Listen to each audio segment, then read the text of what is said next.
अमित मालवीय की तरफ से एक चिट्ठी जारी की गई है जिसमें वो आरोप लगा रहे हैं कि सोनिया गांधी का नाम 1980 और 1983 में 2 बार मतदाता सूची में शामिल किया गया, जबकि दोनों बार उनके पास भारतीय नागरिकता नहीं थी। उन्होंने इसे चुनावी कानून का खुला उल्लंघन बताया। ये दिखा रहे हैं हम आपको ये चिट्ठी, जो सबूत के तौर पर वो सामने रख रहे हैं और राहुल गांधी पर अवैध मतदाताओं को वैध करने का पक्षधर होने का आरोप लगा रहे हैं। मेरे सहयोगी अखिलेश हमारे साथ जुड़ गए हैं। अखिलेश, अमित मालवीय एक बकायदा दस्तावेज सामने रख रहे हैं और बड़ा आरोप यहां पर लगाते हुए नजर आ रहे हैं।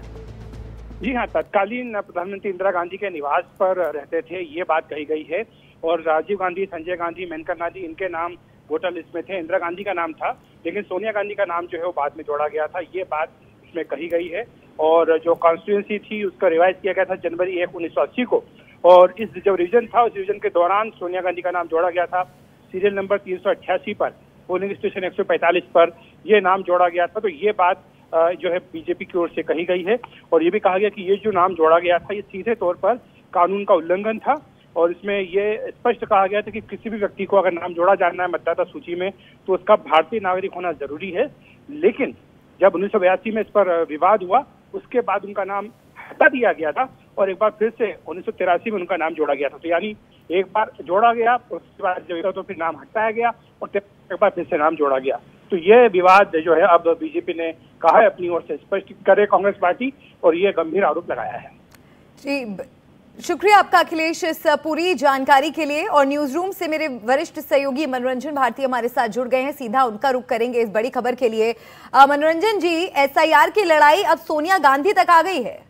आपको ऐसा लग रहा था कि इस पूरे लड़ाई में जिस ढंग से कांग्रेस और विपक्षी दल आक्रामक होते जा रहे थे, तो थोड़ी सी बीजेपी बैकफुट पे दिख रही थी, क्योंकि जिस ढंग से सांसदों ने, पूरे विपक्ष के सांसदों ने चुनाव आयोग तक मार्च किया, पूरे 300 सांसद करीब वहां पर गए, मार्च करते हुए प्रदर्शन किया, अपनी गिरफ्तारी दी।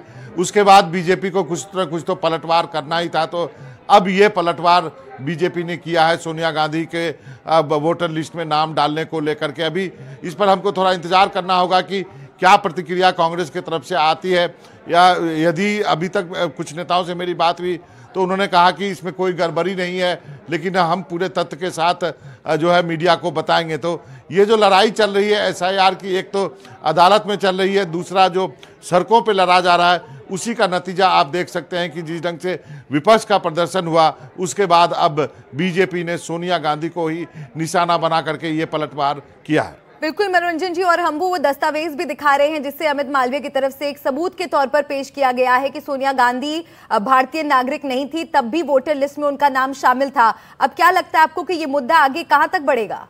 इस पर कांग्रेस की सफाई का हमें थोड़ा इंतजार करना पड़ेगा। कांग्रेस क्या डॉक्यूमेंट इसके अपने सपोर्ट में लेकर के आती है, लेकिन इतना तो जरूर है कि अब इस तरह के आरोप प्रत्यारोप आप देख रहे हैं, बिहार में भी रोज लग रहे हैं। कभी डिप्टी सीएम के 2 कार्ड होने के, तेजस्वी के ऊपर भी। तो अब ये लड़ाई लंबी चलने वाली है, अब ये सड़कों पर और इस दस्तावेज के बहाने राहुल गांधी पर भी सवाल उठाए जा रहे हैं। बहुत शुक्रिया आपका मनोरंजन जी इस पूरी जानकारी के लिए।